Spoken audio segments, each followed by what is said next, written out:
by asking this question, you're going to get a couple of things. One is Antler and Age Restrictions. Tell me how they manage their property. What's their minimum? If their minimum is kind of typical as 130 or 135, the higher their restrictions are as far as their, antlers go, then probably the better chances are of you killing that 170, 180 inch buck. Big Buck Registry's Deer Hunting Podcast, episode number 272. Jason Selman, booking your next whitetail outfitter, the Red Flags. Support for the Big Buck Registry and the Deer Hunt Podcast comes from Recology. Everything you need in one bag. Now available at Rural King and Orslyn Farm and Home storefronts or online at www.recology.org. QUIETKAT, the all-terrain electric bicycle. Visit QUIETKAT.com. That's QUIETKAT.com and use the discount code BIGBUCK15 to secure 15% off your next QUIETKAT purchase. Covert scouting cameras, remote cameras for hunting, wildlife, and security, and Big Buck merch. You can get cool, high-quality Big Buck t-shirts, long-sleeve t-shirts, and hoodies. And show support for this podcast by visiting www.bigbuckregistry.com/MERCH.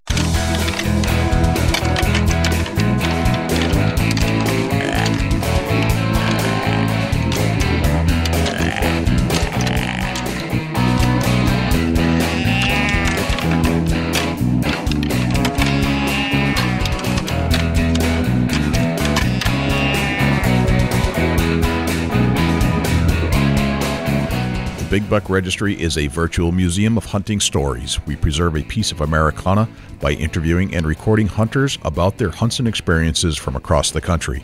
And who knows, maybe we'll learn a thing or two along the way that'll help us take our hunt to the next level. Hey, this is JC Hall from On the Road and Open Season TV, and you're listening to one of my favorite podcasts, the Big Buck Registry.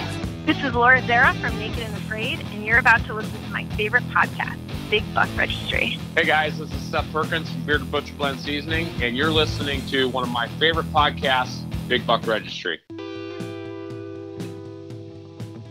Hello, ladies and gentlemen, fellow predators. My name is Jay, and thank you for tuning in to the Big Buck Registry's Deer Hunting Podcast. For Dusty Phillips and Jim Keller and the entire staff here at the Big Buck Registry, welcome to this week's show.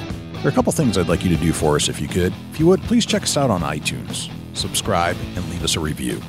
With your help, we're going to try and push this show up the iTunes charts. I know we have a lot of listeners out there, and I need you to take some action. I need you to leave a review and subscribe to the show. If you do subscribe, that'll give you access and notification each and every week that a new show is released. You can also access this show in its entirety on YouTube, Stitcher, TuneIn Radio, iHeartRadio, Spotify, Google Play, and as an Amazon Alexa skill. Go to Alexa and say, Alexa, enable Big Buck Registry. It's all right there for you to access on demand at your fingertips. Regarding the harness program, we have an ample supply of harnesses to give away from our volunteer donors. If you're in need of a full-body harness, please send an email to j@bigbuckregistry.com.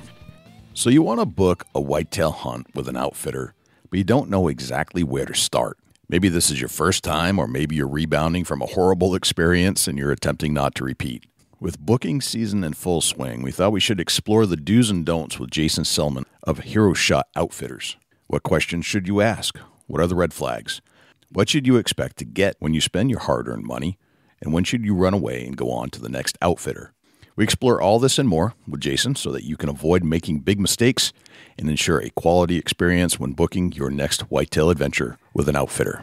We'll get into our entire interview with Jason Selman in just one moment, but before we do, let's hear from our friends at Recology and Jim Keller with the Deer News. Hey, it's Eric Fitzgerald here with Recology. Wanted to visit you briefly about one of the most exciting products that we got in the market with Recology. This is our food plot fertilizer. You can supplement your deer right through your food plot with this product. This is not your normal NPK. This has got so many goodies in this bag. Basically what it does is it makes your soil work for you so you can get by with just using fertilizer like this and not a lot of synthetics. If you want a good food plot and you want deer coming in and healthy plants, look at the food plot fertilizer through Recology. Check us out at recology.org. Thanks for tuning in. Hey, this is Matt Duff with Major League Bowhunter. Now here's Jim Keller with the Deer News. Our first story this week California looks to enlist hunters in wildlife conservation push. This story is from the Fox News website and was reported by Bradford Betts. Put down the vape pens, cancel Zumba classes, and pick up a rifle. California is encouraging its residents to go out and hunt in an effort to rebrand the declining pastime.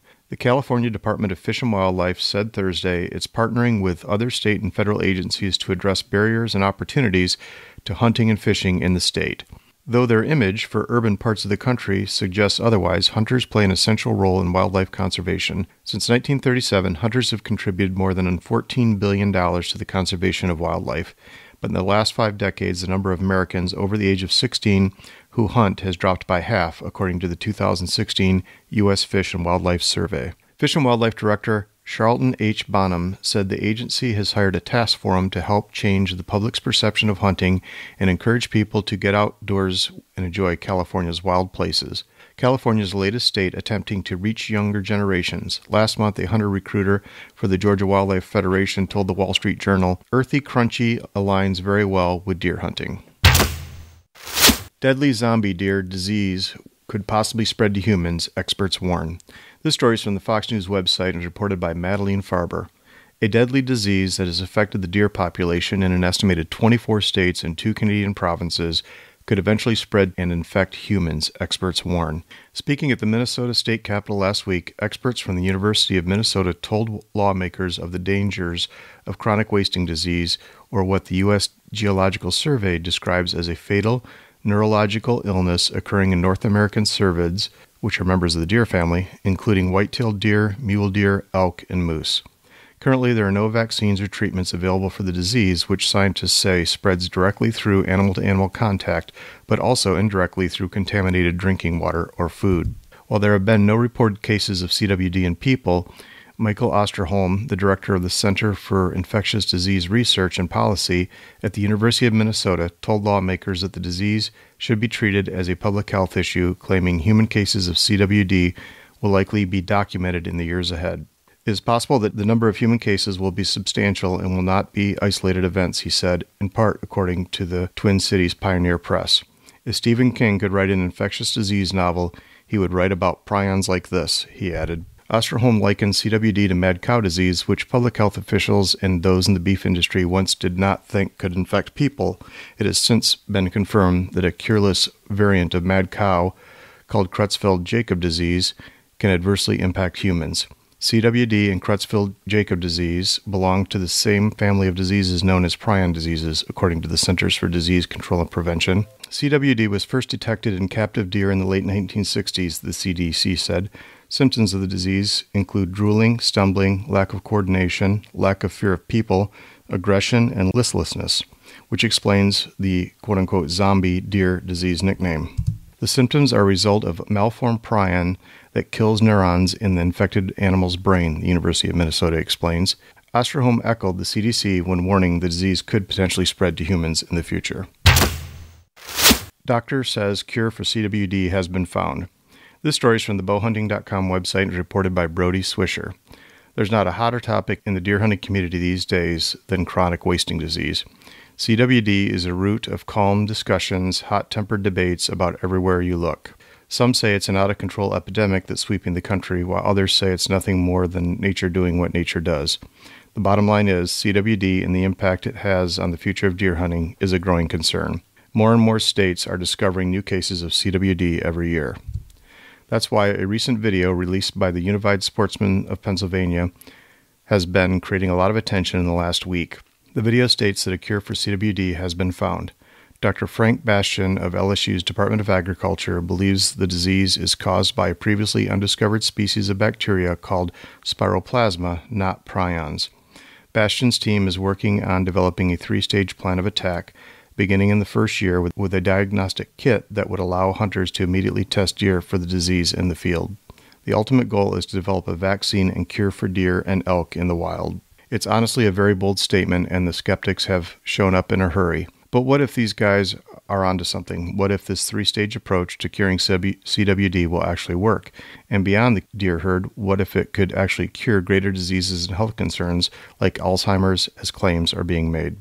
For a closer look at what Dr. John Evelyn had to say regarding a cure for CWD in a recent press conference in Pennsylvania, please check the Big Buck Registry Facebook pages for the link. The group seems to have gathered some support from local groups in Pennsylvania, but it's a different story when it comes to support from where it may matter the most, the Pennsylvania Game Commission. The Commission responded with a skeptical statement saying decades of research have provided abundant evidence that prions are the infectious agent of CWD. The Commission went on to say that while alternative theories exist, they have not been thoroughly researched. Other sources say that no one has yet to replicate the research mentioned above, nor does any wildlife agency accept the bacteria theory. This ultimately could be the biggest hurdle for Dr. Bastian's team. Without replication, does Bastian even have a solid, sound scientific foundation?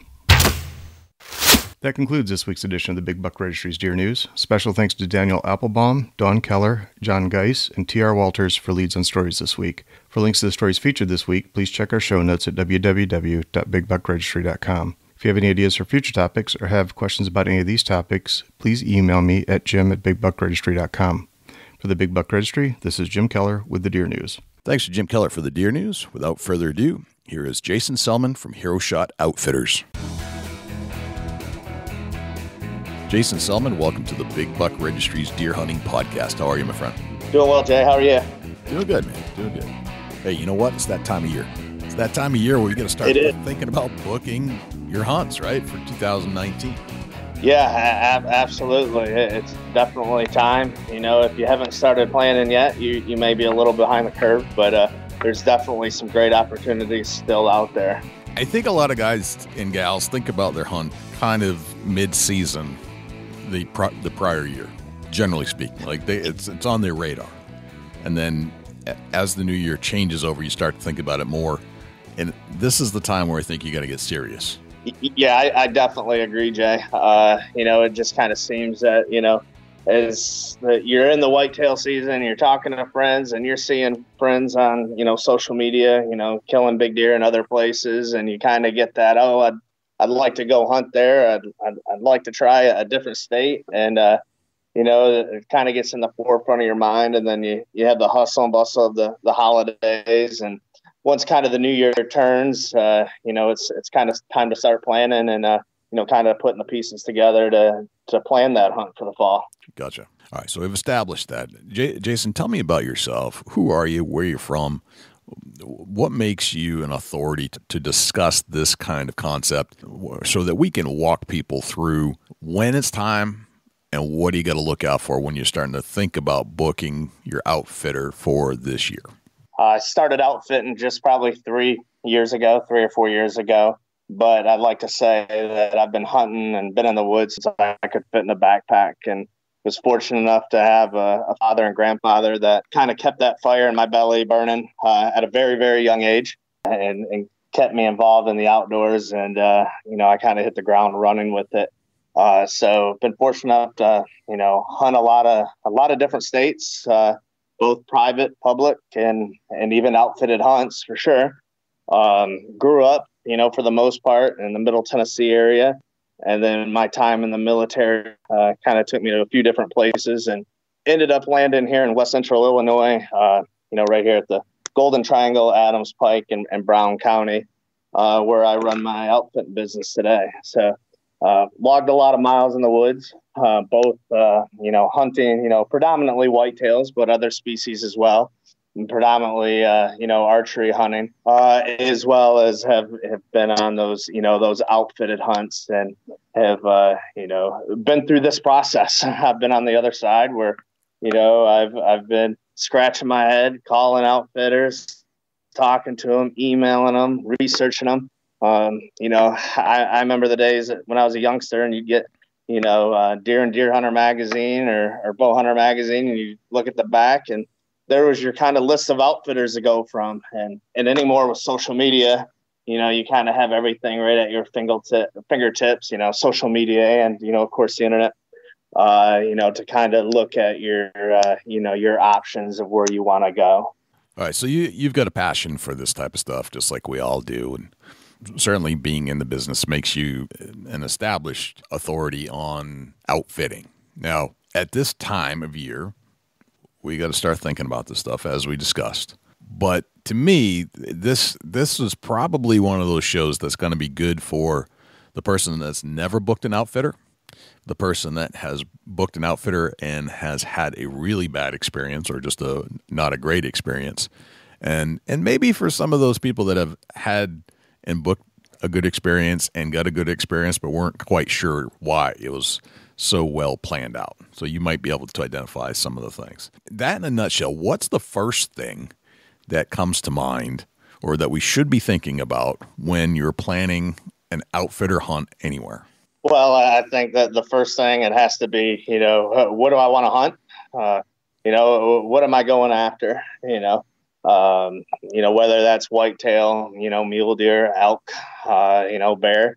I think you have to kind of identify that, kind of going away from the whitetail a little bit. If you're looking to do a Western hunt or some of those where, you have lotteries for your permits and stuff of that nature where you have to be a little bit proactive on them versus, a lot of your whitetail states, here like we are in the Midwest where you can buy your tags, for the most part over the counter.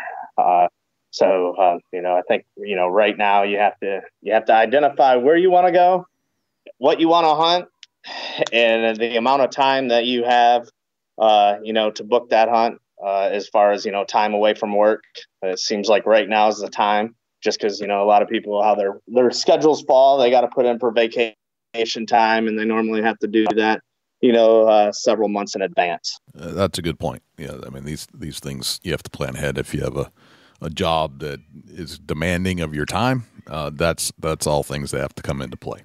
Getting into, do you want a hardcore hunt or do you want a luxury hunt? Right, like a getaway kind of thing. Right. Which should we be thinking about, or what are we going to cover today? If you want a luxury hunt and you want to stay in a beautiful cabin and drink the finest scotches and wines, that's one thing. But I can tell you that for me, I could care less about that. My guess is that most of our listeners could care less about that too. Yeah. So I'd probably, definitely that hardcore hunt, when I would be asking my questions, personally to an outfitter, or things I got to look at, probably the food and the lodging are going to be, kind of down my, I guess, checklist. I want to know, how to manage their property, that sort of thing. Okay. All right. Well, let's get into all that stuff. All right. So this is really the time of year to start planning. You can start planning for your vacations, when you're going to take them, and then you have to decide where you're going to go. I guess for the purposes of this episode, let's try to focus on just the whitetail aspect. We're not going to talk about elk. We're not going to talk about antelope. We're not going to talk about mule deer. Maybe we can do that in another show. But just because whitetail is such a huge piece of this puzzle, and that's something we talk about the most, what should we start thinking about this time of year to book your whitetail hunt, and where should we start looking for those whitetail hunts?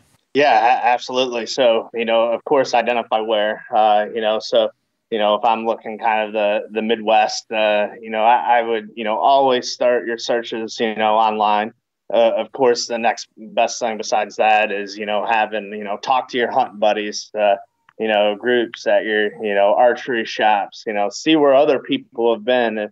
If you're looking to go to Illinois or Ohio and somebody that's been there, talk to them, see what their experiences are, because a lot of times those guys, they probably looked at some of the same places that you may have on your list, and you can either know to, move forward and contact them or check them off, as that may not fit the type of hunt that you're looking for. So definitely networking is huge.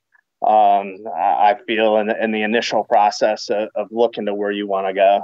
And like I said, if all else fails, internet or Facebook is such a great tool nowadays.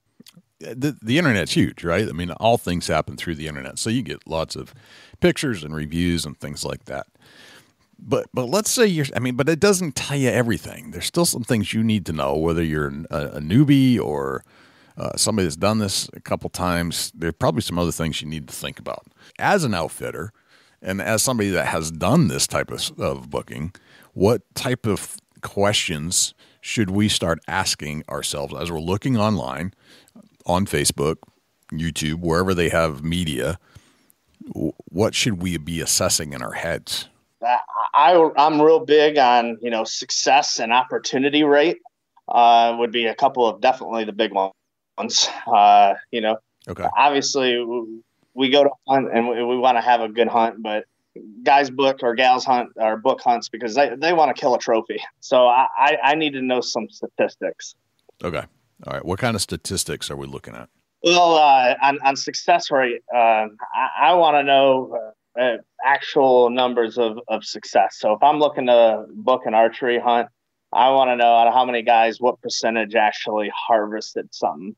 And you can honestly tell a lot about an outfitter on how they answer this question. Okay. And it will kind of lead you the path, kind of the rest of the way if you decide you want to move forward with them or you want to check some others out. So how they answer success rate is very, very important. Okay. If I say I have a success rate of 80 and I'm an outfitter, 80%, what does that mean? Yeah, I would probably decide not to choose that outfitter based on that statistic is unless I'm talking fair chase here. On a fair chase hunt, 80% success rate, it's just too unrealistic. Okay. All right. And why? Why is that too high? If you're a really good outfitter, why is that not out of the realm of possibility? Well, at the end of the day, especially on the archery, it's still hunting. It's fair chase. You can't guarantee a kill. So, and just take Illinois, and a lot of states are this way, average between 20 and 25% success rate across the board on kills. So then I'm going to probably even minimize that a little more because you go to an outfitter to not just kill a deer, but to kill a trophy deer. So your success is going to go down even a little bit more. Like I said, it's still, free range. The deer have to, walk by. So many little factors have to go, right during a bow hunt. And you're only limited it to, maybe a 5-6 day hunt. So it's you have time is against you a little bit. Okay. So, this brings up one interesting side note here. So when you think outfitter, you're thinking about going somewhere. And I want to dumb this down to the very basics of what an outfitter is. An outfitter is you're booking a hunt with somebody that's guaranteeing you a hunt on a piece of property. And that piece of property could be public or private, depending on where you're going. And those laws will vary depending upon state regulations on use laws, right?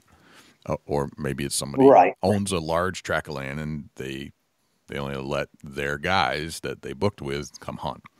Can you elaborate on any of that stuff? Yes. So, on the guaranteeing, I'm guaranteeing you a hunt. I can speak for myself here. All my ground is private. We can't do any public land. And so that's great. I have full, access to, thousands of acres of lease land that I lease for the sole purpose of, to outfit on. That's basically the guarantee. I am managing it. I am setting it up. I'm doing all the legwork, the scouting, the trail cams, the food plots, the access, all the things that, go into play of setting up your property, for hunting just on a larger scale. So when you show up, all you have to do is, be confident in your equipment and, be ready to hunt. Okay. And that's pretty universal no matter where you go. Correct. All right. Got it. I just wanted to really express exactly what outfitting means. Okay. All right. So you're saying that a success rate of 80% is a red flag. When does that percentage seem realistic? Like if you start, what number should you be hearing? On success, Jay, honestly, anything under, 35%, I would say is pretty realistic. Me personally, I don't go on success rate. I could give you numbers, because there's just so many factors. Success is a lot of my job. I like to say is to provide an opportunity at, harvesting, a trophy deer. But the success comes on, could be skill of the hunter, could be a bad shot, a non-ethical hit, that sort of thing. So anything under 35 is probably, is not unrealistic by any means. Okay. And I'm talking on the archery route, gun. It's very hard to predict that. Some guys may be higher success, but it's also what are they shooting as well. Okay, and then, you've got factors against you, right? You've got your own skill set. Yeah. You've got your own presentation of the animal, yeah. How they come into the set, or your scent control, your the weather, the moon. I mean, all those things are going to play in because you're going to book the hunt and you're not going to know what the weather's going to be that day until that week, and you're not going to know a whole lot about what to expect and what's going to get the deer on the feet versus things that keep deer not moving around until well after dark. Those are all things you can't control. So correct. Automatically, no matter where you hunt, even I would say even in a high fenced thing, you're not going to have a deer run by your stand every hour and get a shot, right? That's not how it works. This is real life. This is how real hunting works. No matter where you go, you're still up against challenges. Yeah, absolutely. At the end of the day, they're even in a high fence, and I can't really speak for it because, I don't run it. I've never hunted it, and nothing against it by any means, but they're still wild animals, right. And there's just so many factors that are go into play. I always say I'll guarantee I'll work my butt off to provide you an opportunity. I'll provide you great accommodations, and I'll provide you great food. That's about all that I can guarantee you. Okay. Yep. All right. What else should I be thinking about? I want to know how many hunters an outfit takes. Okay. That's a very, very, important question for me. Is that at one time, or is that over the course of the season, or both? I actually want to know both. Okay. At one time, I like to know how many are going to be in camp. And so if I'm told, say 8 people, and I may actually, kind of after that say, okay, so are there going to be 2 people in my room? And, I want to know kind of my sleeping arrangements a little bit, is there 4 in a room? Am I going to be comfortable? How that kind of goes. And then I want to know, well, how many camps do they run? Because a lot of outfitters, they may run multiple camps. And so, say they got 4 camps of 8, that's 32 hunters at a week's time. Granted, if they got the ground to cover that, then that's great.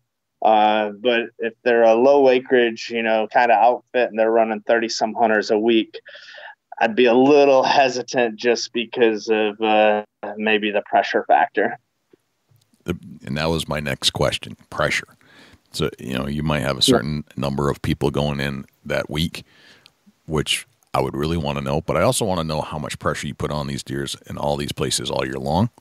That just seems like what I would want to know. I don't book a lot of, in fact, I've only booked a couple of outfitters over the course of my life. Generally, I'm hunting private or public lands in New Hampshire or other places where it's not like an outfitter. It's just groups of guys that know where the deer are, kind of know where the deer are, and we go in. But this is different.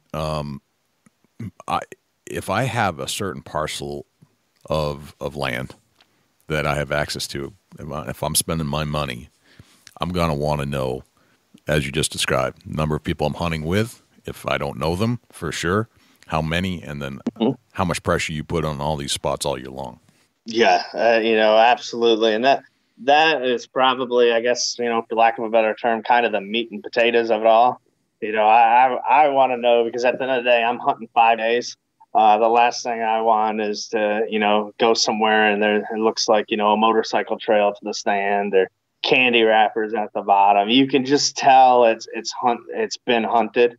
And from just a confidence standpoint, That can really, lower a guy's morale if he does that. I've been in that situation on the hunting standpoint, and you're sitting all day long, and you just know it's not going to happen just because it's got that feel.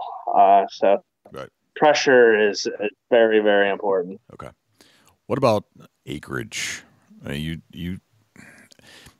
We don't need a ton of acreage to kill a big buck, but I would want to know how many acres I would have access to and how it's all managed. And I also want to know if there are spots that are off limits at certain times that are opened up at other times, because as we know, pressure changes everything. Deer move around. They avoid the pressure spots. So as an outfitter or somebody booking an outfitter, what do I need to know about the acreage? And there are probably lots of other things that come into play that I'm not even thinking about. What should I be thinking? Yeah, so definitely the amount of land definitely is huge, and that can tie back into the amount of hunters. You can kind of do a little math on that. But I want to know how much land they have and how they manage it from the standpoint of, what do they do for food plots? How do you have access trails? Do you predator hunt? How do you have sanctuaries set up? I'm going to ask all those kind of land management type questions. How do you hunt the early season? I may not even be interested at all in hunting the first week of October, but I want to know how that outfitter hunts the first week of October, because that'll tell a lot about his operations. Are you here where we're at? The mornings are kind of a no-go during the early season. You're bumping deer off food. You're putting a lot of unnecessary pressure on them that it's not needed. It's not hunting or it's not approaching it the right way, in my opinion. Where if I was calling it out and they're like, yeah, we get right after it. We're hunting, all the time. And I know that there's going to be so much pressure on them deer that them probably mature bucks are going to be somewhere else that first week in November. So that goes into play big time. Right. Going back to the pressure thing, if some outfitter says, "Oh, we get right on it right away," that's the last thing I want to hear. Yeah. Well, and it's I guess cliche statement. We're going to do whatever it takes to get you a good buck. And there's probably some truth to that everybody is, but at what expense are you doing it? So you only have so much land, regardless if you have 3,000 acres, 10,000 or 20,000, you can contaminate it really, really quickly. And that's the last thing you really want to do. So access scent control is definitely another one, when you're out there working, in the summertime or using scent control measures. And you can even, ask guy, well, what do you think about this? Get there. You already know the answer, but ask their opinion to kind of see what they say, to see if really their process and how they go about setting up their hunt or for hunters is kind of the same rule of thumb that you use on your own piece of property, back home. Okay. So if those two philosophies align, then you're probably onto something as far as making your decision. Okay. All right. So in the same aspect of counting, keeping track, using numbers, knowing the number of hunters that might be in the camp or have come in and the number of acres you have to hunt, what's your percentage? Like what should you be asking for? What's a good measurement in your head of when is it okay to go and when is it not okay to go? As far as the number of hunters, in camp, I guess yeah. So if I got 10 hunters in camp and I've got 1,000 acres, is that a bad ratio? Is that a good ratio? I don't know. Yeah, that's probably a little heavy. Honestly, I look at it kind of what I've done, and I guess, topography here is a little bit different of kind of the lay of our land because the amount of timber and ag fields in the mix. But I go 1 hunter per 100 acres, basically per season. So say I have, 3,300 acres. The max hunters I would even run is 33. And I don't even run that much, but that's me. Okay. Versus out, call it, Kansas way. The way their land lays, you have to have bigger chunks of land just because there's not as much timber. So, the acreage thing can be a little bit misleading, but I like the kind of 100 per 100 acres, per season rule. That's just kind of my thing. Per season. Okay. All right. No, that makes sense. And what about the number of hunters in camp? Like, is there a ratio formula there too? No, it's all kind of on your, the lodging setup of who you're contacting. If they can, I like to have, at least, 6 guys, and have 1 bathroom, 2 to a bed. Okay. That's pretty good.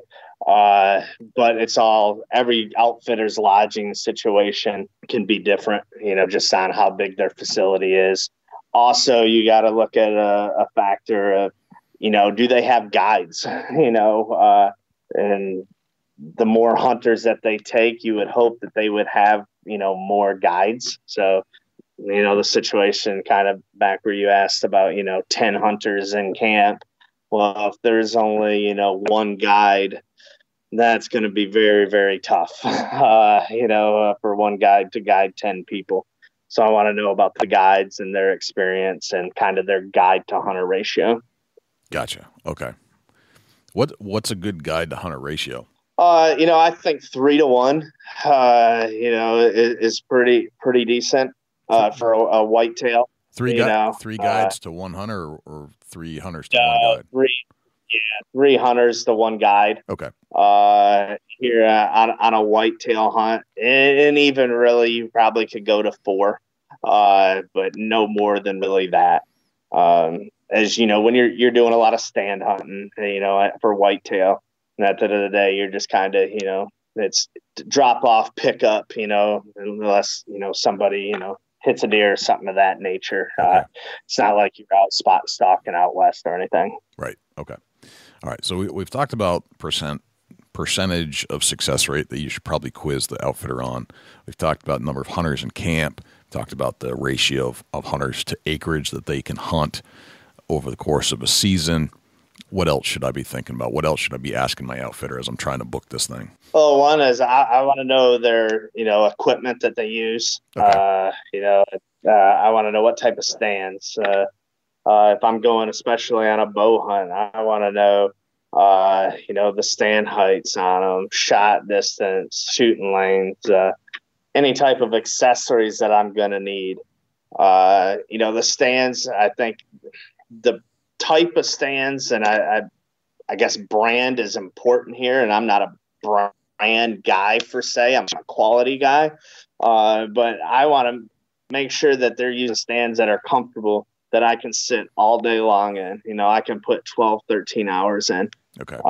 Because you hunt here a lot, in West Central Illinois during the pre-rut and rut, you're logging some long hours, and the last thing I want to do is, sit in the stand and halfway, through my day, my back's hurting and I'm sore. I just can't stand it. So I want to make sure that they have stands that are quality.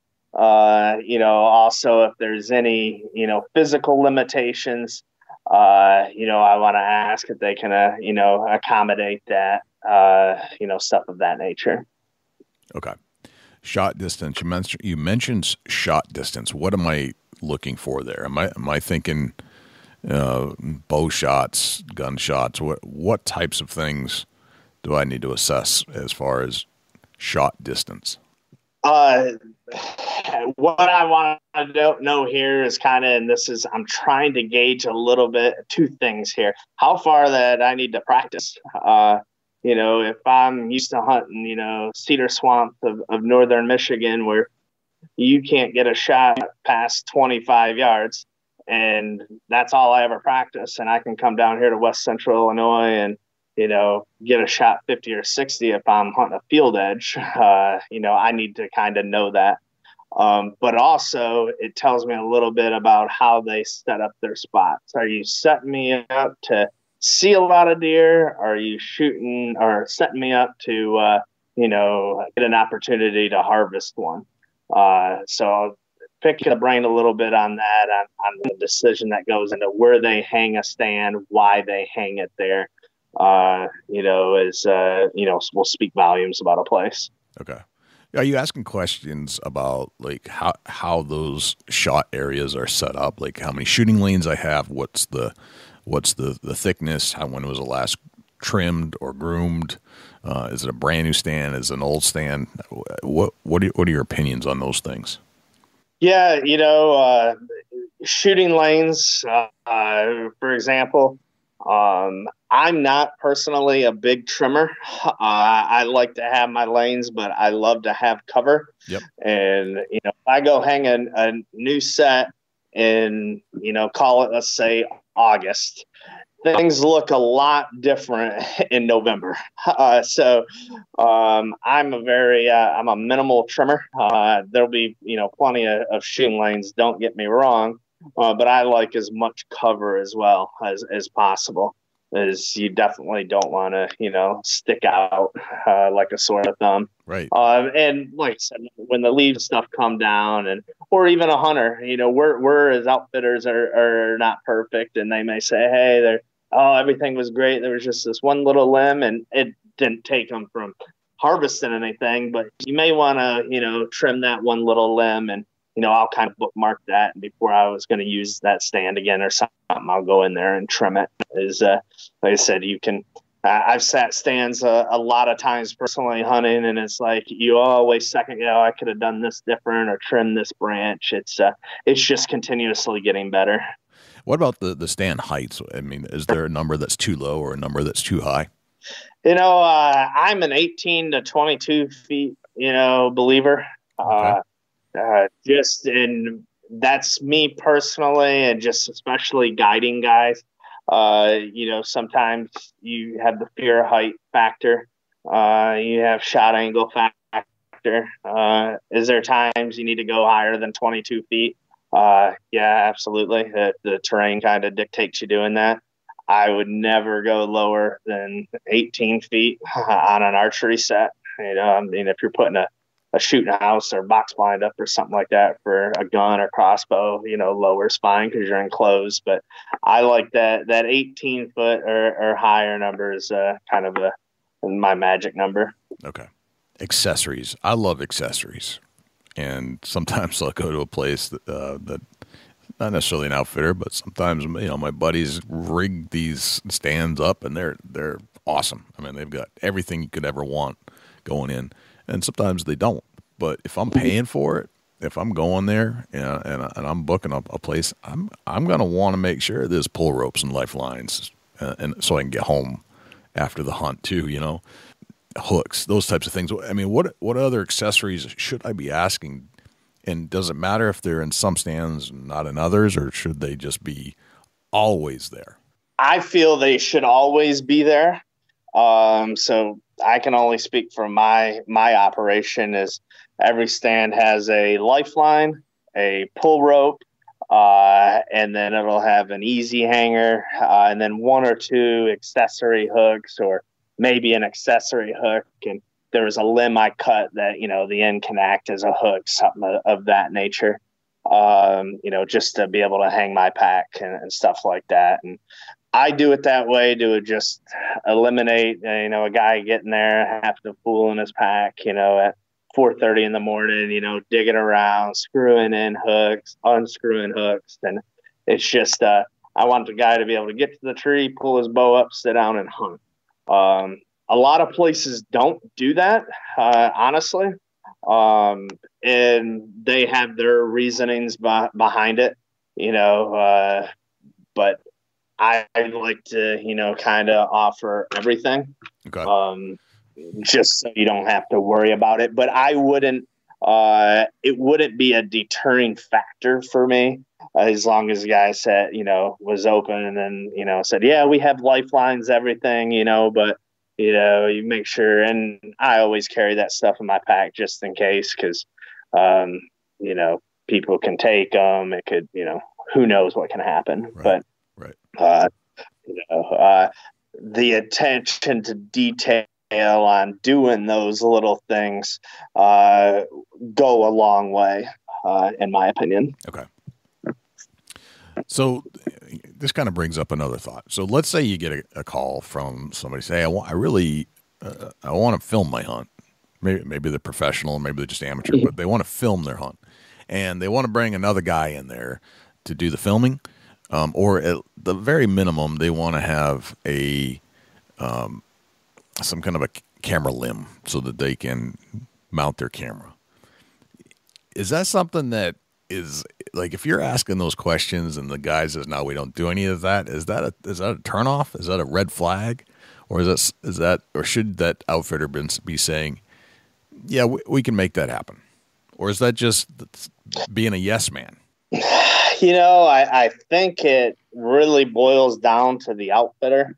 I've had guys film, both with a cameraman and with a, kind of, self-filming their own stuff. And I don't mind it, but I'm very, very cautious, especially on the self-filming portion, unless you have a lot of experience. If this is your first outfitted hunt, you've saved up, you had to, beg your wife or husband to go on this hunt, I would not try to reduce my opportunity by messing with a camera that I may not have, I don't have that much experience in doing. It's just, like I said, bow hunting, there's so many factors, and last thing I want is that opportunity to come in front of you and you're worried about getting it on film. That's kind of my take on it. I do ask, if guys want to do that or they want to bring somebody, long as I've got availability to film, let me know ahead of time, because it is more work. You got to hang camera sets, 2 sets, and you got to make sure the angles are right. So it makes it more challenging, for sure. But if you're upfront and honest with the outfitter of what your intentions are, I personally don't have a problem with it. Okay. And what if, and I know the outfitters know these lands like the back of their hands, but what if that hunter says, okay, I found this spot, and for whatever reason the deer are coming out over there? Can he go set up another stand? Can they set up one of their own stands, whatever the situation be? Is it a mobile kind of situation? Yeah, that's a great question to ask. Me personally, no. But some guys may allow it. I take a lot of pride in setting up, my setups, and you're paying for a guided hunt.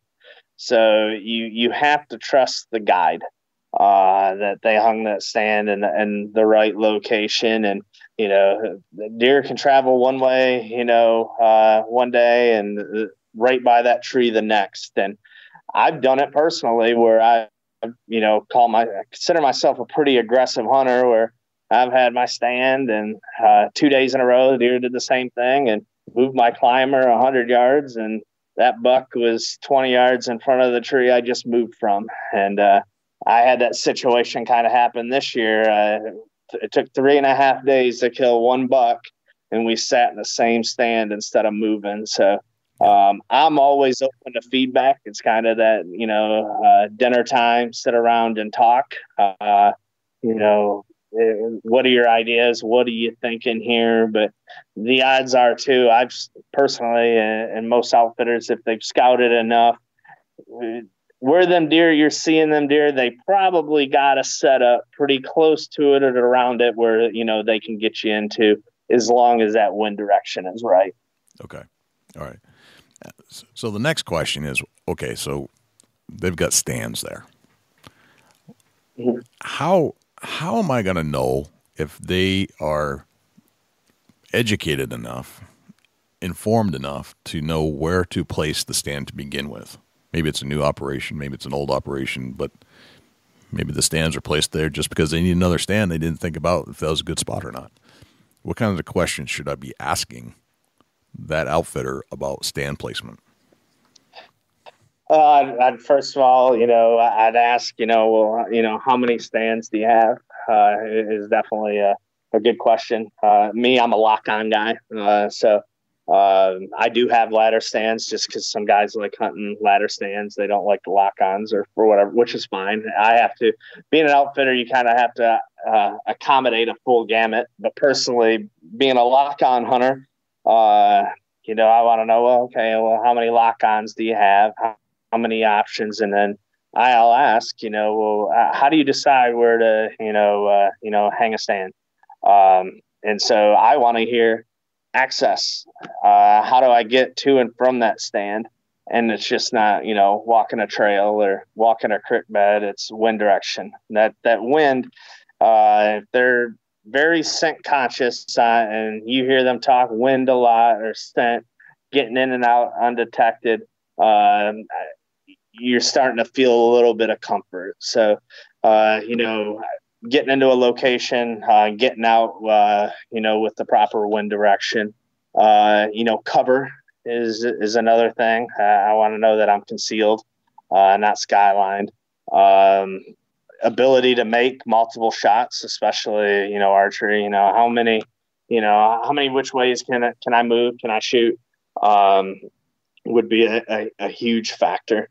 So those, at the end of the day, it's wind direction. And then I want to know my reconnaissance. I want to know, how much, trail cam pics have you gotten on this area? What bucks are moving through here? What's the deer sign? That sort of thing. If a guy's going to decide to put you in a stand and you don't have much history of that area, it's not very, I guess, you're not too excited going into the next day. Okay. Gotcha. All good points. Very good points.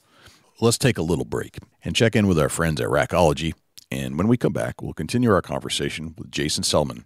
Recology Deer Supplement and Attractant, developed through years of intense scientific research, comes a product that puts it all in one bag. Superior attractant, scientifically formulated vitamins and minerals, and all at a much better price. To get yours today, please check out Recology.org for a list of dealers. Recology, how can you afford not to use it? Everything deer need, all in one bag.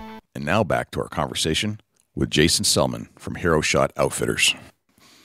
I used to belong to a club in North Carolina, and they had we had a hunting restriction antler size. Like it had to fit. If it fit inside of the 5-gallon bucket, you were fined.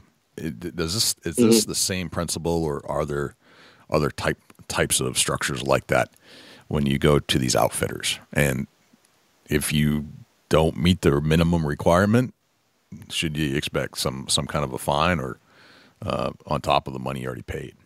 Yeah, so every outfitter is kind of different in how they kind of handle everything, but kind of across, especially typically in the Midwest here, there is antler or age restrictions. Age is a tough one, but it kind of goes hand in hand with your antler restriction.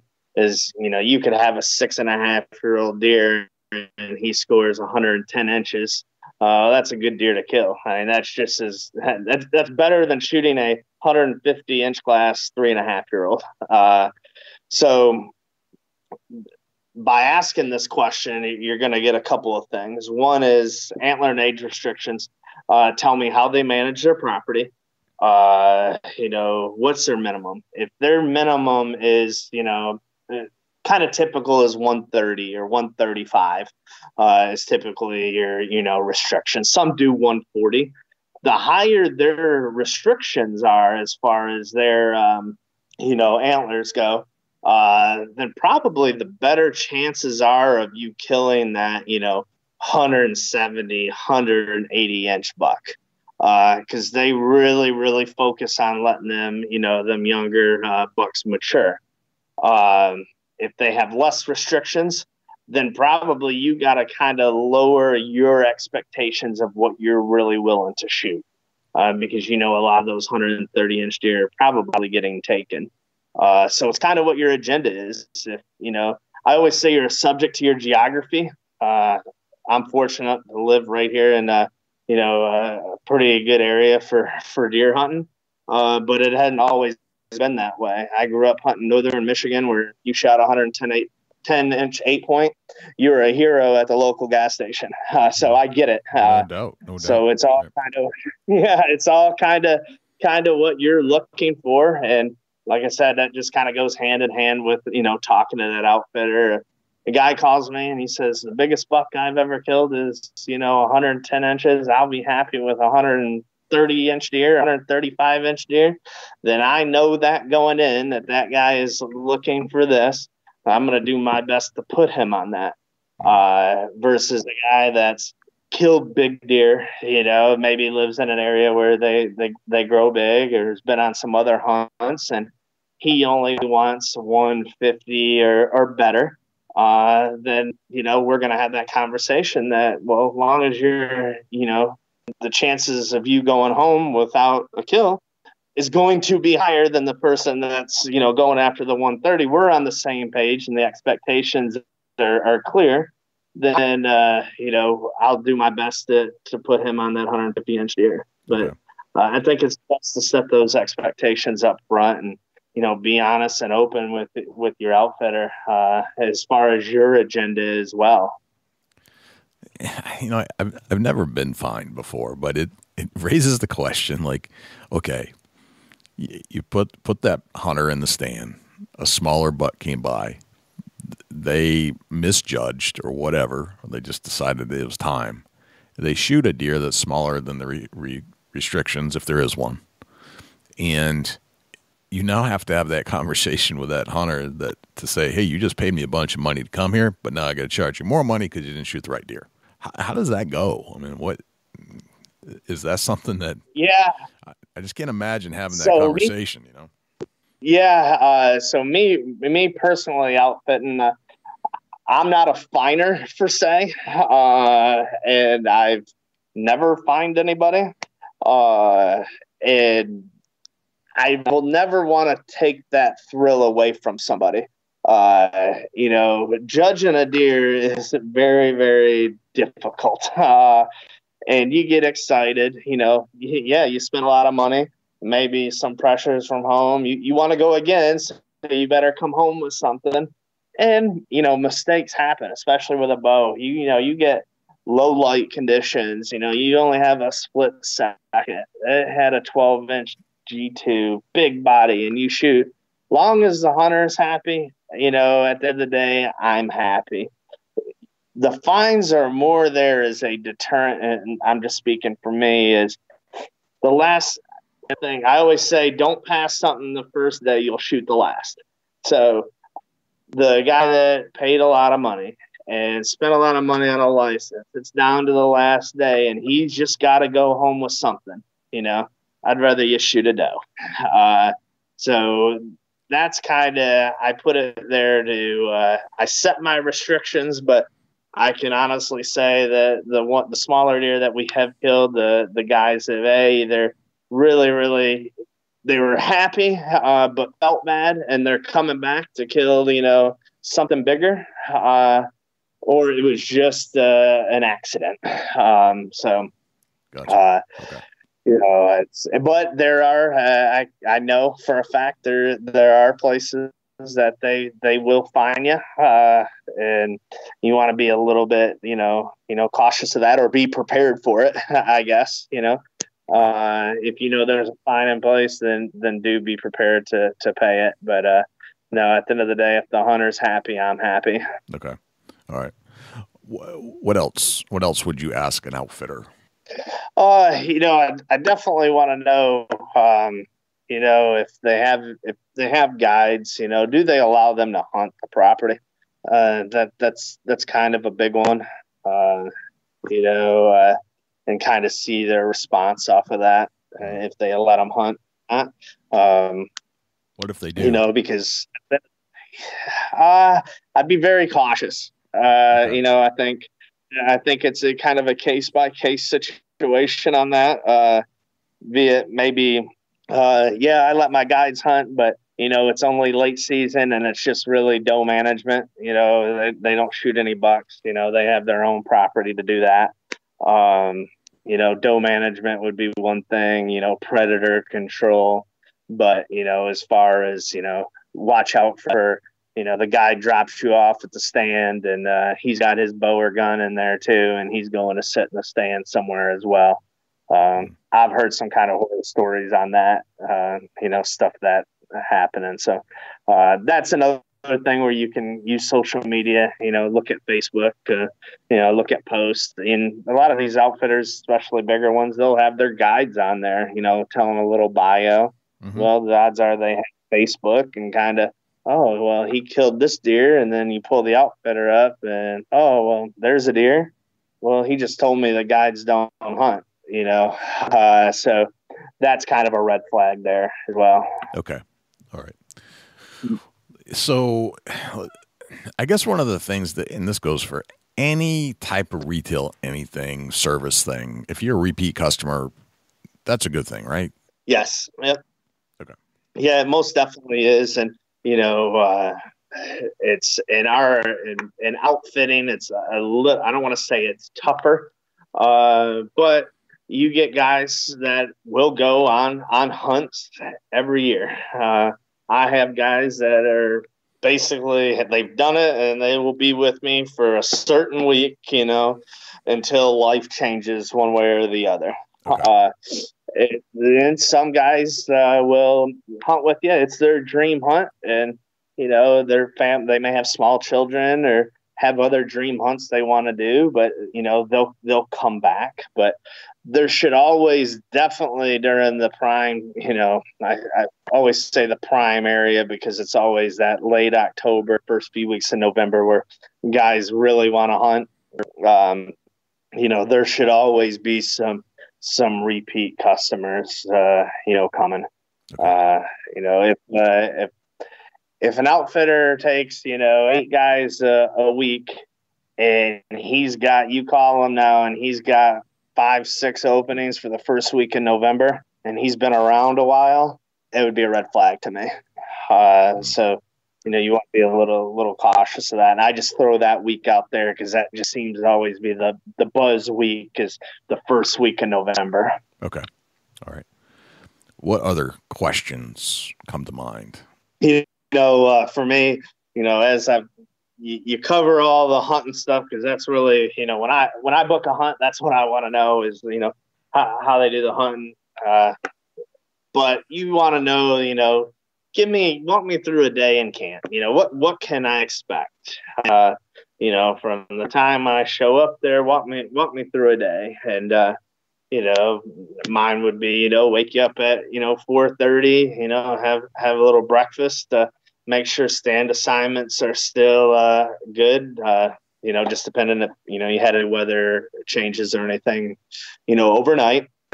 And then, get guys to the stand, and then check in with them. If they hunt all day long, they're going to have a lunch. I'm going to pick you up, at the designated pickup spot, I call it dark 30. And then we're going to go back and we're going to sit around and unwind and have a home cooked meal and then do it all over again. So that's kind of I want to have kind of a typical day rundown, kind of know a little bit about my lodging. It seems like anymore, it's more and more important, the Wi-Fi or cell phone signal. Okay. Do I have access to internet? Especially, if you're in a job where you're getting away from a week, but you're always tied to your job, where you may need to catch up on some emails or something at night. If that is needed. If I do, fortunate enough to harvest some, trophy care, a lot of outfitters will work with a processor, or they may quarter it. Do you cape it? Do you have taxidermists? That sort of thing. I want to know about, just meals. And, if you have, any type of, food allergies, anything like that, you definitely want to let your outfitter know that. Okay. Is typically outfitters, they're feeding for, 6, 8, 10, 30 people. So definitely let them know that. And then transportation, to and from the stands. This is a big one, just because I've been in situations before and I didn't personally mind it as far as driving myself to a farm. But I don't guide that way. I don't have anybody drive. I take them to and from the stands. But that's something I want to, ask. Hey, will you be guiding me, or, am I going to have to, drive myself, to the stand or to the farm? So I want to ask that as well. Gotcha. Okay. All right. So I guess going back to the question about, is there a fine for shooting a lesser buck? What if you shot and you didn't put a good shot on, but you wounded the animal, or let's say you kill an animal that it's the biggest deer on the property? Are there additional fees that you'd have to pay, or what happens in the case where you wounded something? I mean, what do you do? Yeah, for the most part, you draw blood. That's considered a kill policy.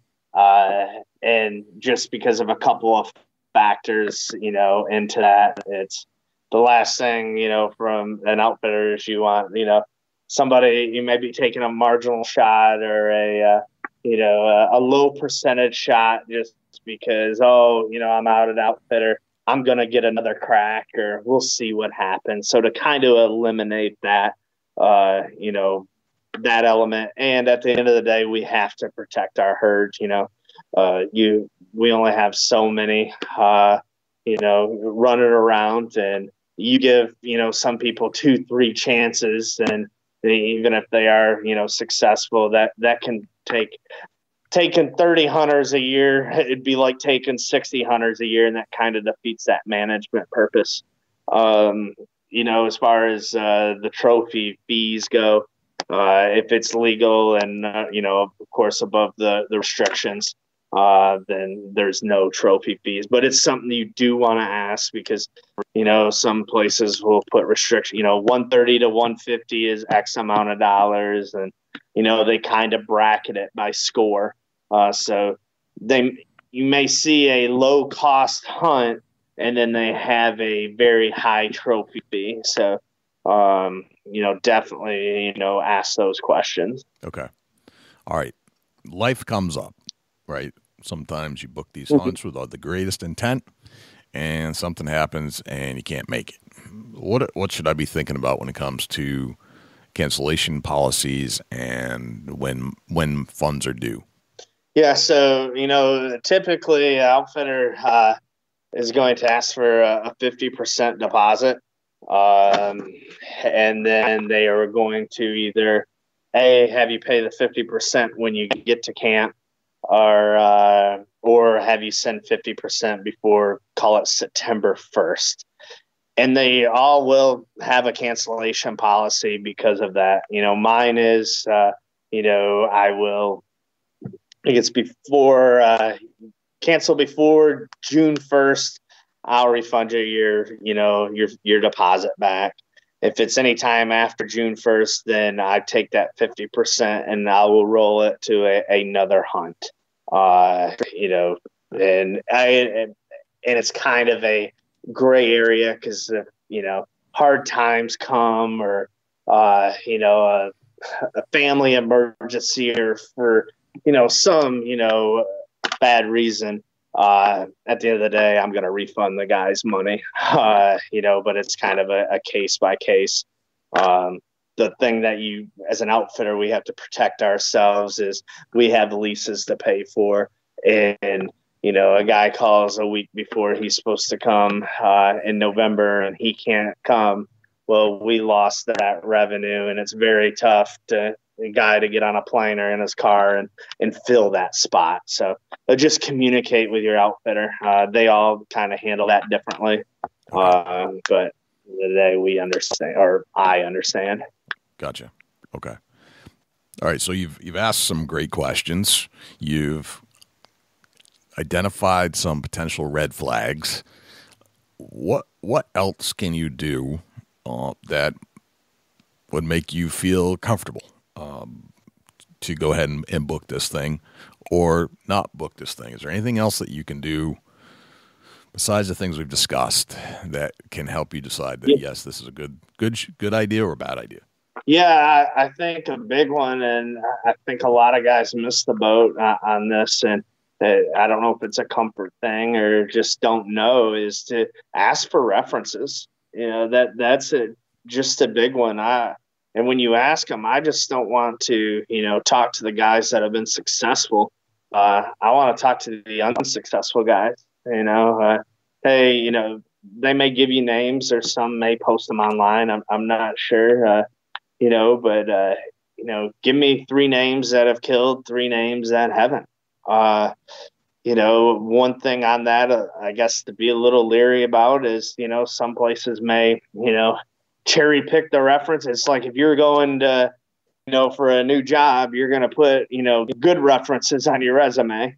But anymore with social media, if they have a Facebook page that the outfitter does, you're going to see guys that have hunted with them just by their comments or kill pictures, and you can reach out to them on Facebook as well and kind of eliminate the outfitter, giving that info to you. Okay. I think that's definitely a big one.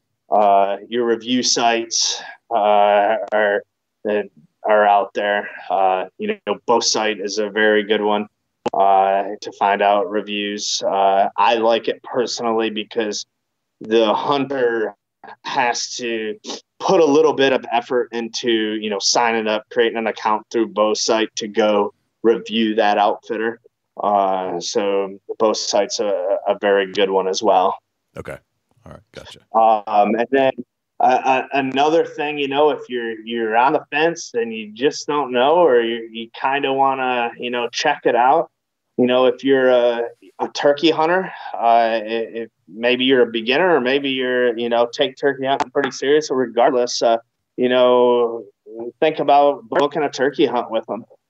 They're typically a lot cheaper than a whitetail hunt. It's less time. You can learn a lot about the terrain of where they're hunting.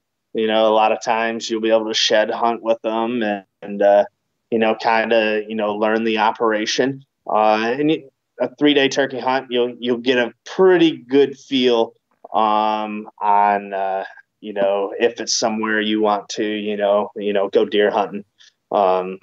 So definitely, take that opportunity if it presents itself. Very cool. That's a good point. I had not thought about that one, but yeah, if you can just go turkey hunt or shed hunt, and they're good with that, it gives you a good feel for whether it would be a good time to go back in the fall to deer hunt. Very good. Yeah, I mean, even if you're close, and it just depends how close you are in time, to the outfitter. Don't hesitate to it's a lot of work on the, labor side of being an outfitter, field work, food plots and stuff like that. And don't hesitate to offer to come up in the summertime. Hey, I love doing food plots. Do you need a hand doing that? Offer to even lend a hand. It may help a little bit on the cost of the hunt, but you can also kind of get a feel of how they work and what they're doing. Gotcha. As well. So great idea. That's another thing you can. Yep. Gotcha. Let's if we could just kind of, we talked about some red flags, but let's kind of summarize the big red flags that you should say run away when you hear these things. What are some of the red flags that really stick out in your head? Well, definitely, just kind of inconsistent statistics, on your, success and opportunity rates are a big one. Okay. If a guy won't give me any references, if they get, and I've had it before, they get defensive or, for whatever reason, they just won't, definitely would run on that. Cost is another thing. And, it's everybody has a budget and what they want to spend on a hunt. And anymore, we know hunting isn't cheap. but be very leery of cheap prices. If you get what you pay for, and if it's too good to be true, it probably is. It may be a situation where you really should go or want to choose this outfitter, but this one is less money, so you choose it on price alone. Maybe consider, saving up a little more and going to that one you really wanted to the next year instead of going to the lesser one. You didn't feel good at the beginning. You're not going to feel good leading up to it. And then it kind of, you have a regretful outfitter experience and you kind of fall into that pool. Oh, I went to an outfitter. It was miserable. I'd never do that again. So definitely look at the price. Okay. Yep. That makes sense. Poor, reviews, anymore. And I can say this, I guess, from the outfitter standpoint, is we are in a service industry. And at the end of the day, it's hard to put it, I guess, bluntly, please everybody, So with that being said, if a guy has a bad review or two, it could have been an isolated incident. Don't let that deter you if you get a good feeling. However, if you read more bad than good, I'd probably stay away. Okay. It's just, it's something's not adding up, in my opinion. You're a lot of times, especially, putting pictures out there, they say a picture's worth 1,000 words. And so with social media, the amount of pictures that are out there of, trail cams and harvest photos and stuff like that, I want to see, all right, you got this buck on, how many bucks did you get on camera during the summer that you actually harvested in the fall? That would be a big one to me. Okay. So if you're selling me on my chance to, there's a good opportunity, I'm going to kill a 160-inch or bigger deer, and I don't see one picture of a 160-inch deer, that would be a red flag to me. Okay. And then just, communication, I feel, is so important. If you call an outfitter and they don't get back to you, and, certain times of year is a little bit more difficult than others, especially, during hunting season, you're running guys right now, a lot of outfitters are doing the show circuit, stuff like that, but they're not calling you back, or you're not getting email responses, no texting or anything like that. You're not starting off on the right foot. Gotcha. So if you get an uneasy feeling at the beginning, I would probably, kind of check that one off your list and go on. Okay. All right. Very good. Okay. So there's still a variable here, and it's the hunter, right? You're an outfitter. The hunter still has some responsibilities here. Yeah, they've done their homework, made a good decision. They've, you got good references. They answered all the questions. The outfitter answered all the questions correctly. But if you walk in there and you don't do certain things as the hunter, because there's still a physicality thing here that the hunter's still got to live up to. It's not, they're not just, it's not like you're walking in the grocery store and buying a piece of meat that the grocery store provided for you, that the butcher provided for you. You got to go get it, right? So there's some things that you have to do as a hunter. What are some of the things that you tell your hunters before they arrive? Yeah, so kind of, one thing, just kind of at, I guess, the booking stage, or, learning or trying to decide where you're going to go. If you're prepared to book a hunt, and you tell that outfitter you're going to go with them, I would say to follow through on that. And if you were to change your mind, just call the outfitter, tell them, don't string them along, out of just, pure respect, for the outfitter. Is at the end of the day, they earn their living, and there's guys that could be wanting that spot and they're holding it. So definitely you follow through or communicate that, hey, this year's not going to work, but, maybe next year. Practice, and be prepared for your hunt. Don't show up to camp, haven't shot your bow in, a month, or you just got this new pack of broadheads at the store here in town and you're going to try them out, practice and be prepared. I can kind of flip that around. That type of feeling would give an outfitter the same as if a hunter showed up. Jay, you showed up to hunt with me, and I said, oh, great, well, let's unload your bags, and we're going to go out here. It's, 4 o'clock. I'm going to hang your stand that you're going to sit in tomorrow. You'd probably be like, what's going on here? So definitely do your part at being prepared. Okay. It's so important, to go through the, just the process, practice. And then big things, attitude. You gotta have a good attitude, stay positive. Don't put too much pressure on yourself. It's kind of a big thing. If you are the guys that have probably the best success are the ones that they have this kind of persona. They're just happy to be here. And they come back and they had the greatest day hunting. They seen 22 songbirds, 15 chipmunks, 3 turkeys dance. I mean, it's just like they're writing this book for you. And then, they get to the last day and they hadn't killed it and they're fine. And they kill, 150-inch buck, versus the guy that every day I got to kill something. What are we doing? And they put so much unnecessary pressure on themselves that, it actually works against them. Gotcha. So just kind of relax. You're in camp with, could be guys that you've never been around, haven't met, different personalities, just try to stay positive, and try to keep a good camp atmosphere. Okay. And then, at the end of the day, probably, just let the guide do his job. Trust the guide. You paid money to go hunt somewhere. You have to trust that guide that, he is going to, do his best to provide you that opportunity that you're looking for. So you have to trust his knowledge. And it's okay to talk or to, run ideas by him or ask questions. There's definitely nothing wrong with that.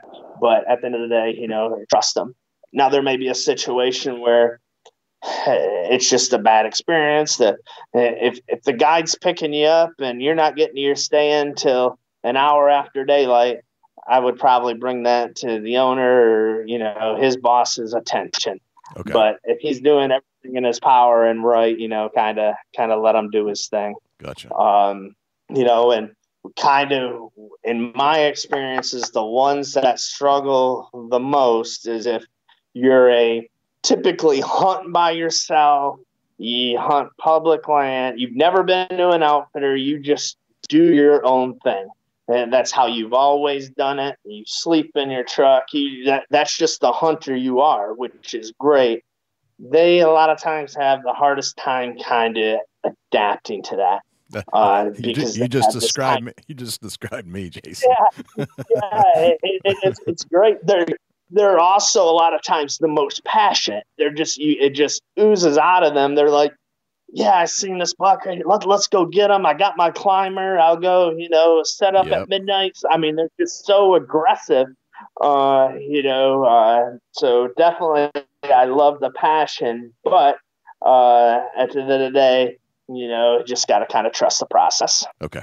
All right. Very good. I'm going to skip the rapid fires here just for the sake of time. Okay.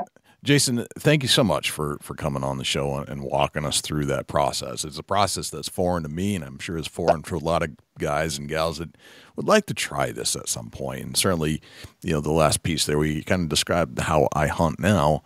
knowing that going in is going to help me a lot to adjust quickly. So where can we find more information about you and your outfitting service if we've created more questions than answers, or if people just want to come check you out because you came on the show and you're authentic and you kind of spelled it out on what things you should be looking for? Where can we find more about you? Yeah, so, probably the best place would be definitely Facebook, Hero Shot Outfitters. Check out our page there. That's where we do most of our updating. And then any questions, even if it's not coming to hunt with us, but if you're looking to book an outfitted hunt somewhere, feel free to reach out to us. And then we do have a website, www.heroshotoutfitters.com. And there you can, email us as well. So if you have any questions, definitely more than happy to help anybody out. Awesome. Jason, thank you so much. It's been an honor and a pleasure having you on the show to talk about this stuff.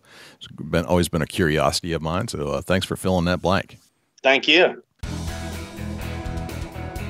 Well, I thought that was a pretty good exploration of what to do and what not to do and things you need to look out for when you're thinking about booking your outfitter hunt, whether you're first timer or second timer, somebody that maybe had a bad experience and didn't ask these types of questions, and all the red flags that are associated with those things that you really want to think about when you're going to spend your dollar booking a hunt and you're not doing it on a DIY self-guided hunt and you're spending your money. These are the things that we want to know about, and appreciate Jason Selman coming on board to kind of walk us through all those things that he thinks should be done, not only as an outfitter himself, but as somebody that used to book outfitters. And these are some of the things that came from his experiences. Dusty, where can we find you when you're not hanging out here in the studios with me?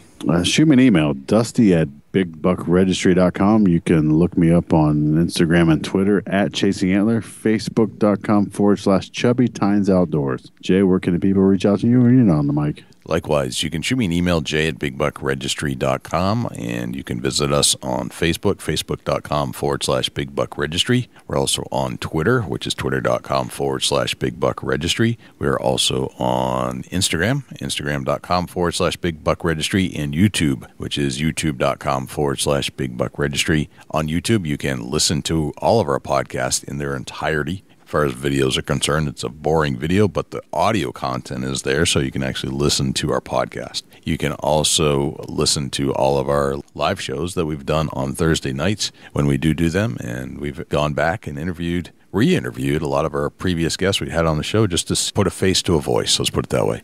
You can always listen to our show on other places as well, not just YouTube. We're found on Stitcher, TuneIn Radio, iHeartRadio, Spotify, Google Play, and as an Amazon Alexa skill. Go to Alexa and say, "Alexa, enable Big Buck Registry." And if you would like to submit a buck to our page for consideration and be featured on our page in front of 250,000 diehard deer hunting fans, all you have to do is go to bigbuckregistry.com/mybuck, and all of the instructions will be right there. I think that's pretty much everywhere we're at. I think that's a wrap, Dusty. That's a whole lot of big buck, Jay. Sure is. I'm Jay Scott. I'm Dusty Phillips. And this is the Big Buck Registry's Deer Hunting Podcast. We'll see you next week.